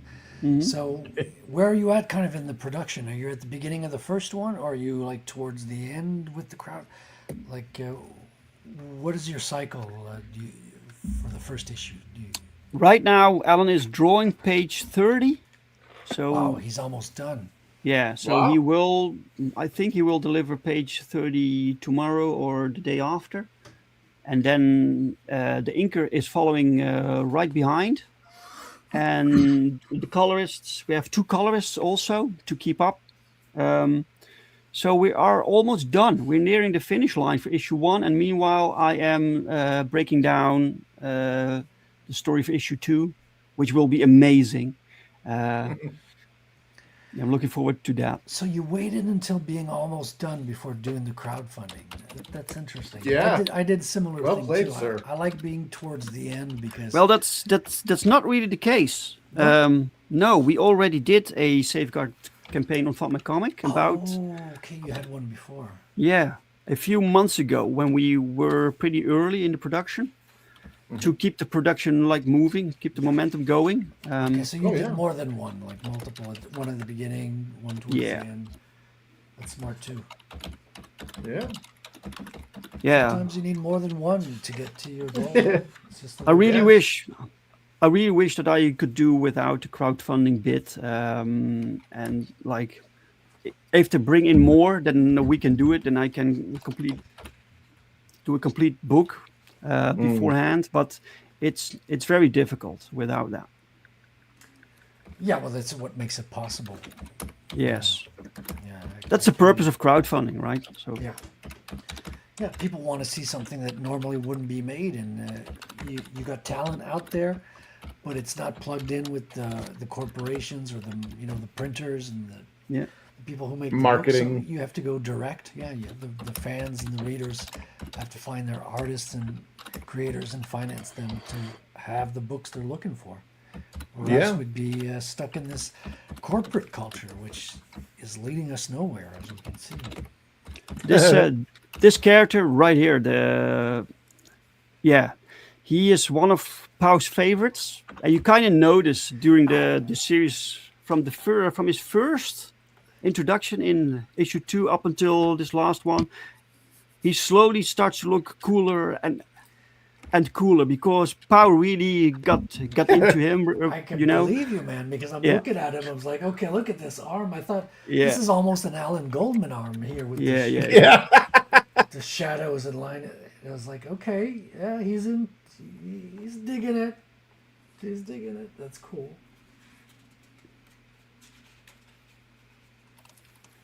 It's got all black borders all throughout. Is Alan going to do the black border thing? Is that something you tell Pow to do, or No, is no, that that's Powell's natural? yeah, that's his style. Yeah. And Alan has the classical like white borders. Ah, Yeah, it looks great, man. The black Dude, borders. yeah, it does. Yeah, yeah, so good. Giggity gig. Everything is okay because there's vapor at the right spots. Yeah. There- I can Calm hear down, the dog YouTube. watching from. Yeah, no, I can hear Kickstarter right now. Oh, it's okay. It's okay. I mean, it's the not. church lady. She's all clutching her The pearls. Oh, Europeans would be disappointed because you don't see enough natural stuff. So this last issue is like there's the least amount of action. It's a lot of dialogue going on. yeah, But that also like dialogue is also a form of like conflict and like a different way of doing it, right? it sure is. Yeah. And that's the fun thing about like dialogue is more difficult to write than action scenes. Like action scenes, it's like clear what's going on, but with dialogue you have to read between the lines and You got subtext. What they're Yeah, saying is not subtext, what they yeah. mean. They mean something else Yeah. between them, and there's layers and all that. and you have it to somehow keep that also interesting, right? That's Yeah, because the pedestrian scenes are the biggest challenge because it's easy to make an action scene interesting. You got explosions, you got people jumping, you got like Yes. stuff happening. These two are in the garden talking, so to Yes, do that this- interesting, you have to give them emotion. You have to do camera angles. You have to vary it up and play with the colors too. You know, Yeah, all this was so this issue that was the biggest challenge. I knew this was a like dialogue heavy issue. How can I make that interesting? And from that came other ideas because I had to make sure that it wasn't boring. So I introduced this dog, and they had a reason to go out, and you get the scenery and so you get as much variety from setting as possible within this limited like setting that it already is, right? Just to keep things visually interesting. Yeah, it must have been a challenge too, since it's the last of a 6-issue series. You're like, okay, I gotta, Oh yeah. gotta wrap Gotta everything wrap stuff too. up. Yeah, Yeah. And then when I introduced the dog, I had to that with that came a different idea that I could explain through the dog. So this is the fun thing about writing. So you keep stacking like little ideas and something new happens, right? I love that. oh dude, yeah. I I'm love to learning about layer writing too, yeah. stories. Yeah, yeah. That's exciting, dude. Like I'm learning writing too. Like I've come from drawing, but writing is its own set of challenges. Yeah, it is. Dude, Hashtag only at the least writer. when you're drawing, you see everything on your page. You can tell if something doesn't look right. But when you're writing, you have to reread it, and then you forget parts when you're reading other parts. It's complicated. Well, not only that, but there's an even bigger challenge that faces writers, which is it's easier to put art in somebody's face and get a response. But when you're trying to get feedback from writing, it's really tough. You really need to like get your hands on people like proofreaders that you know are dependable, because a lot of people don't want to read. You know, they'll be like, "Oh yeah, I read it someday." I'm trying to make a product here to, for people to buy. If it sucks, we need to know that before. Yeah, because You know? when you show them an image, they don't have to read the image. It's like, aha, too late, you saw it. Yeah, yeah, You have to tell me what you think now. yeah. Well, they generally give you a very visceral response right off the bat. They're like, "Yeah, that looks dumb," or "Oh, dude, that looks cool," or "Hey, you could fix this," or whatever. But when it's writing, it actually requires full attention. It requires them to sit down and read the thing. And most people don't read today. If it's more than a caption, Dude, I don't like know. three, I'm the first guilty of that too. Like even some of the comics I buy, I don't always read, which I feel terrible. I need to make a New Year's resolution before the end of the year. man, I blame social media. I blame TikTok. It's that brain rot that we have. I always our blame attention. feminism, regardless of what the problem is. Yeah, the goblins, they did it. Dave, when you're writing and you're making these books, do you keep like a close group of beta readers to bounce your story off of, or are you like trusting enough of your writing that you're just going with your artist is enough? Yeah, the artist doesn't even know the story, so they get like Oh, the wow. story. They get the story in bursts, so little parts of the script in scenes that I know that are done. They can start drawing, and they don't even know the story, where it's going, or what's planned, or whatever. I don't tell anyone basically. I don't have wow. any sparring partners or test readers or whatever. It's just me and my computer. It's- Wow. Dave goes up to the mountain, comes down with the Yeah. story, and He's the leap of faith. the artist gets part of it. Only what he needs to put the art together. It's like the CIA. Oh, that's It's a cool. need-to-know basis. Yeah. I mean, there's different people that work in different ways. A lot. I Yeah. like working with beta readers, but I know some other art writers are like, no, I just, I know what I'm doing. I know where I'm going, and what you get is what you get, which I respect. it's also I sometimes I do talk with other people about stories that I have planned like this and this, and then they immediately start to give like their own ideas or feedback, and I sometimes get a little bit annoyed for some reason. I just want my story to be my thing, and I appreciate it, but so I kind of keep it to myself, and they will see it when it's done. And Yeah. I know why you're annoyed. It's because their ideas suck and your ideas are good. Yeah. I know how it goes. Have you? Because we have some recurring visitor in the chat is Corey Barton. Have you ever worked with Corey in any of these? Because some of his style with Pal Rodricks is close a little bit with the Hot Babes and stuff. Hot babes.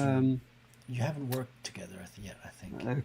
Corey Barton, I have a pinup of. Is that you have Corey and you have Clayton? Oh yeah, I have a right, pinup both- from Clayton and I have a pinup from Corey, from both of Both them. brothers. Oh, nice. You got both Barton brothers. Yes, I Not think I many have people can say that. one here. Do I? Dude, I mean, can we just take a moment to appreciate the fact that this is a truly international endeavor? Like, this shit could not have been possible back in the 90s with our lack of technology. True. Like, this is so yeah. badass, dude. You got a Dutchman working with a Brazilian, and you've got this amazing Printing in the United States. Yeah, like this is insane. Yeah, I love it. I So love good. it, I know. man. It's because we're getting good stuff is what I'm really loving. Like people are coming up Yeah. with good ideas, and they're sacrificing a lot, man. Every creator who comes here to this space selling a book, they've sacrificed years of their life to make it. Like their stories, they pour their heart out. They work to raise the funds to pay the artist and to get the book printed. And these are not always like, financial, successes either. Like the fact that they're being read and out and pushed out there is often enough for the creators. Yeah. yeah, absolutely true. It's absolutely true, man. It's kind of you have to do it because you have something. I think this is something that comes natural to me. I think about stories every day, even when I'm doing my regular job. Like I have to force myself to focus on my job because my mind goes to making comics. Dreamer's disease. Dave is Yes, zoning out again. Yep. yeah. Come back to Earth. So far they haven't noticed, so that's good. But yeah, this is I get so excited about cool cool ideas and have to write it down, and something happens. It starts with this small idea, and it slowly expands. It gets written down, then then we do like some sketches. It gets moved over to the artist. Slowly, bit by bit, it becomes this actual thing, and it's like a miracle, you know. Yeah, this is like Alan is starting to piss me off. Look at this. Like, look how fucking good the clothing folds on this lady's suit is. Like, Alan, you don't need to be this good, Alan. Slack off a little bit. Pull back. Make it just look bad. So Man, cool. this is good stuff. Yeah, I think the Alan one is going to be on another other level with the details. Alan is crazy obsessive with minute details and stuff. I think this is going to be a lot of fun. Yeah, I'm such a fan of his work. It's so good. He has to so he did have a different style. Like a few years back, he kind of moved into this style. Right, because this is many years ago, right? Like you're saying, 6 years ago was one of your first ones, and now he's coming back to Safeguard after like years of practice. Yeah, but this 90s style is something he adopted a few years back, and before that he did like I didn't even know his work before he started to make this, because this stood out to me. This is what I gravitated towards. I'm like, what is this? Who is this guy? You know, and then I got to hire him for this cover. I was over the moon, man. Oh, I hear you, man. I'm looking forward to Safeguard.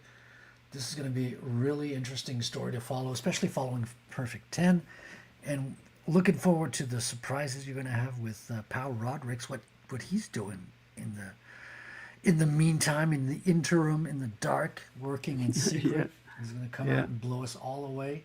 I mean, maybe Pau Rodrigues doesn't even know what he's drawing. Dave is giving him cryptic instructions. Yeah. And it's all going to come together towards the end, which is very exciting, because I think you know where you're going, Dave, with this, and I'm happy to be along for the ride.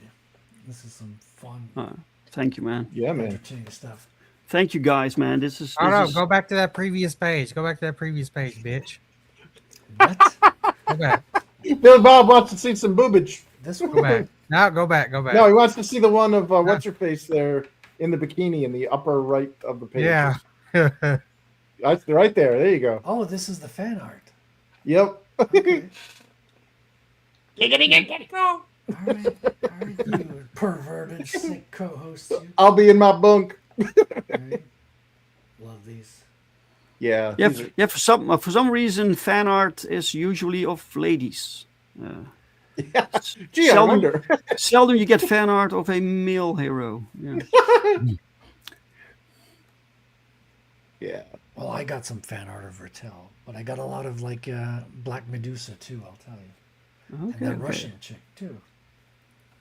Yeah, the one that used to be Asian. She's Russian on the Asian side of Russia. Yeah. She's from Yakutsk. You know where Mongolia meets Russia. Is that kind of area? She has complicated roots. Mystery meat. There you go. All right, this brings us closely to the end of the show, ladies and gentlemen. Let's bring us to showtime, and then we can close out. Oh yeah. Here we go.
Shit! Oh, there they are. Look at these gorgeous sons of bitches. That's right. And usually we go through our co-hosts and say goodbye, but we're going to start with our guest tonight because I know that Dave, it's very late where you are and you've been so generous with your time. Thank you so much, man. I invite everyone to go and back your book. I'm going to get the pencil edition. I'm looking at it right now. I will, Alan, I will read through all your pencils and I will find your tricks and I will uncover all your secrets. You hear me, Alan? It's going to be wonderful. But Dave, tell us, let me just bring this down here real quick. How do I stop sharing? Oh, this is my camera. Just going to bring Dave in the center here. Dave, tell us, I'm going to drop the link so people can back it tonight. Oh, cool. Tell us where can people follow you. We obviously they have to get this book. Why or not? They have got to catch up with Perfect 10 if they haven't already. And how do they stay informed? Where do they find your books? Tell us all about it. Well, people can follow me on, well, basically everywhere X. So Jamin Comics, that's my company name, my brand name. So everywhere it's Jamin Comics. I have my my YouTube channel also, where I keep people updated. I do interviews every week with other creators also, and I keep people updated on my own projects. If you like, so Perfect 10, if you got interest in Perfect 10, you can get it through our web store, jamincomics.com. Yeah, some people are not interested because they're gay and they're going to miss out on it. But if you're not gay, you're going to want it Perfect 10. Just tell me right now. And we have a live campaign right now for Safeguard Pandemonium. And we have add-ons of our entire catalog. So you can also like add on all the Perfect 10 books you're still missing, plus even the Perfection collection you can get there also. So yes, that's and it's a fantastic How do you comic. find names good like that? Perfection Collection. Perfection Collection is like you got to be. There's no way you're not pleased with yourself on that one. That's too good. I had it for some years, and finally I could use it. Yes, it's done. It's here. The Perfection Collection.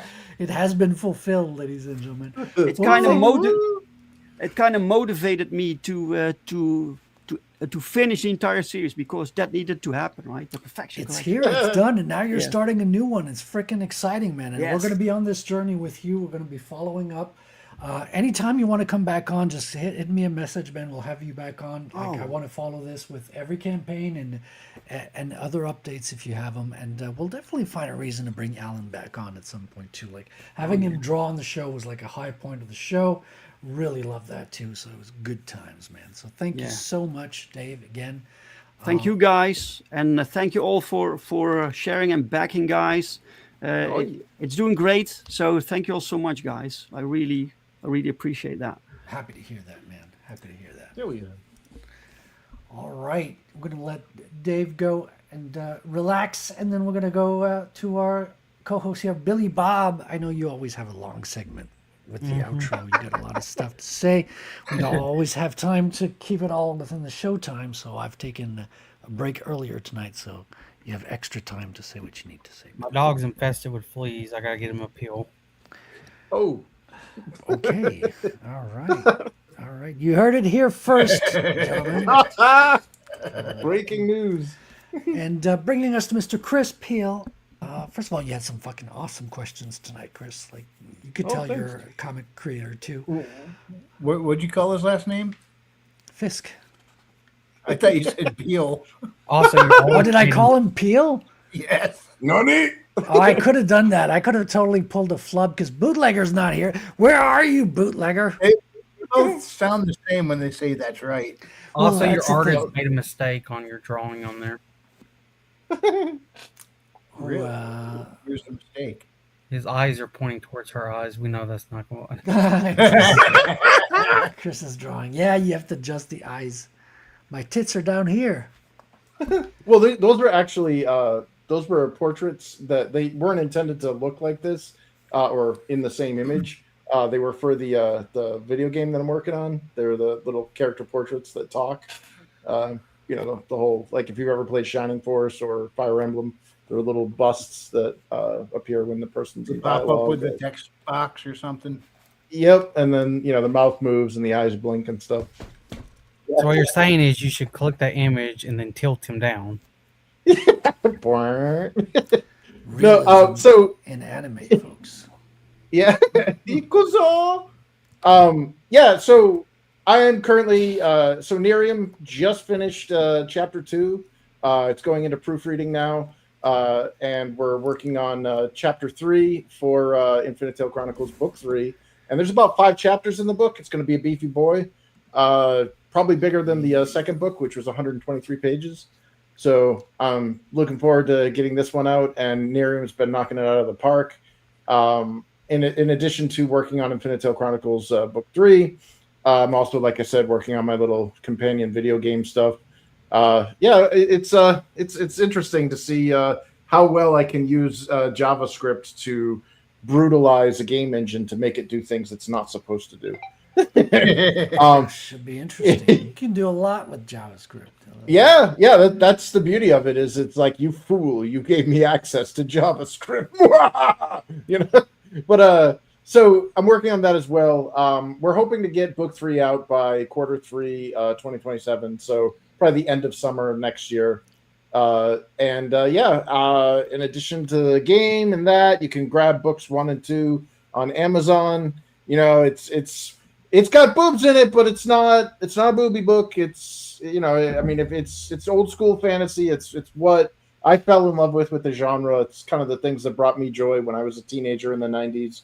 And I'm hoping I can share that story, get it into other people's hands to see what they think of what a bunch of neckbeards in the 90s did with a role-playing game at the Pelham Public Library. So, and thanks for having me, man. Always a pleasure, Chris. Always a pleasure. You're very insightful. You got a lot of gaming experience, and you're an indie creator yourself, so your insight is always valuable. Oh, thanks, man. And where does this bring us now? Let's play your trailer before we outro you. We got your trailer right here that needs to be playing. And, I had my hand right over it. I was ready for this. Does it show I'm ready?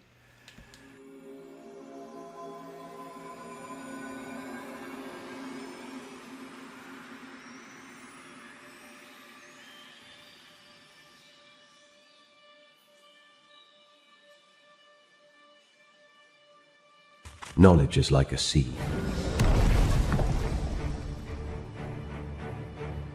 When sown in fertile minds, it opens doors to new possibilities. Truth, once buried by the ages, is again revealed. The unimaginable becomes demystified.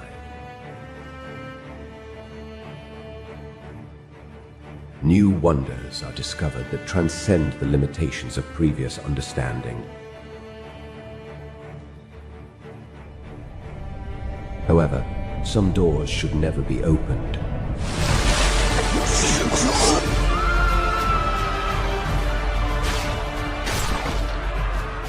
Our tale continues with the divergent paths of our heroes. As a naive king toils with ancient powers beyond his control, a grieving queen makes a fateful decision that forever changes their world.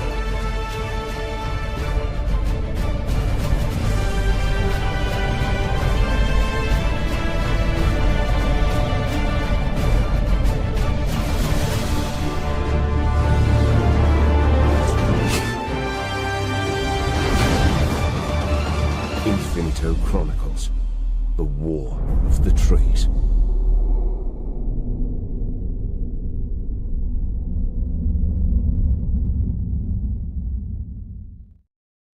Woohoo! Oh yeah, you got that nice Hollywood bumper at the end. You know what you got to add, Chris, to that though? What's the that? Sound of the pages flapping in the comic. Yeah, like a little bit of, because there's something about trailers. You got the soundtrack on the trailers, but there's something about added sound effects. You mean like what I did with Aaron's trailer there on Immortalizing? Yeah, that was a lot of Foley work, guys. Yeah, it is a lot of work, man. It's like it's crazy how we forget, because like making this actual story in the comics and the art is one thing, and then you got to do the crowdfunding, the video, you got to do the promo stuff, the this, that. Okay, it never ends. Like there's always more to do that you could ever hope to do. Oh yeah, It's just the way it is. Where can people find you, Chris? Still on Twitter? Yeah. You can find me on X making completely unrelated replies because I get no traction when I share out anything with indie comics or anything. But I definitely leave a lot of really spicy replies for political stuff, especially the whole Europe invasion stuff. Or you can find me at infinitellchronicles.com. Where I've got little news bits where I update periodically. And again, I got links to free previews of books 1 and 2 there. So, yeah, check it out if you're interested. I'm worried about Europe being invaded now that you say that. It's worrisome. Yeah. Mr. Wrangler from Frequency Studios, who's got he's got a lot of trailers now. You got a lot of video bits and clips. Now you look at that. It says Luvapar's Grok animation. Yeah, the spud's for you. Yeah, Luvapor can actually do some pretty cool stuff besides just being a degenerate. Who knew? Well, it's always nice to see someone who has other talents than being a degenerate. It's always a nice thing. Ace degenerate. Oh yeah, he found a way to break all the safeguards on Grok. Hold on. Hey, Wrangler. Yeah. Oh no. I can't even explain what that's referring to. I don't even want to ask. Like I'm not gonna open that door. It's best not to. Wow. Anyway. I'm supposed to do my pitch after that. Thanks, Chris. This is your pitch, Chris. Wrangler, what are you talking about? You can find my books on Amazon. You got Haley Star Bad Kitty and Bad Kitty Haley's World, Magic Fueled Sci-Fi Adventures, a little bit Goonies, a little bit fantasy, a whole lot of fun. Check them out. And not only are they fun for you to read, I kept them clean. You can share them with your kids, and you won't have any problems with that. Also, you can check me out over on Substack under Frequency Studios. Got a short story over there set in the same continuity about some LA detectives trying to solve a case. And also my YouTube channel. Do channel search for @Wrangler212. And every Monday we do the weekly Wing It, where we just sit down and usually start talking. We make it up as we go along. Nice, fun, little casual hangout stream. Many of the same faces you see over here. And you can also follow me on the X Twitter @Frequency Studios. Just drop the first E, and you'll know it's there because you'll see pictures of Haley and Elizabeth. So you'll know it's the right Frequency Studios. So go ahead, give me a follow over there. And yeah, maybe see you guys on Monday. Every Monday night at 8:05 p.m. Eastern. Subscribe and make sure you got the notifications set up. That's right. Yeah, all the YouTube stuff. Hit the like button, subscribe, share, blah, blah, blah. Shall we hit the trailer? Is there something about a hype button now, too? Listen, I can't keep up. I can't keep up with all these youngins anymore. Shall we hit the trailer, good sir? Yes, sir. Let's do it.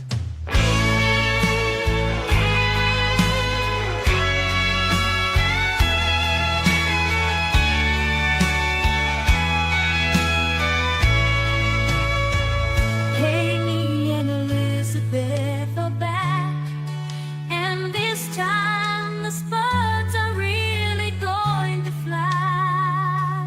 Who's wrong? And this time the spuds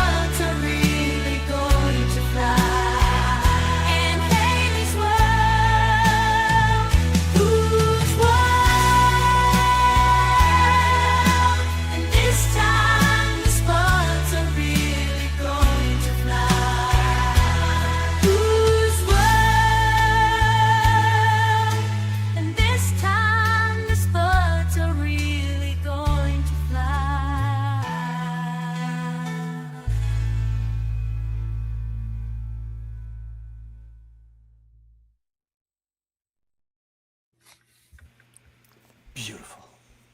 That's right. Very few problems you can't solve with a well-aimed potato gun. That's right. And a big ass spaceship, which is landing Gorgeous. soon. Yeah, I just finished it yesterday. I'm going to scan it today, and you'll have it in your inbox. Awesome, man. pretty soon. Thank you. Thank you, sir. Then I'm gonna back you up with more commissions. Happy to do that. I also am doing a commission for Mr. Billy Bob, which I shouldn't Oh, show. nice. Don't pause this. Hold on. And I got Rattel number 2 started. I got some sketches out for the pages 2 and 3. Oh, sweet. It's happening. It's happening, folks.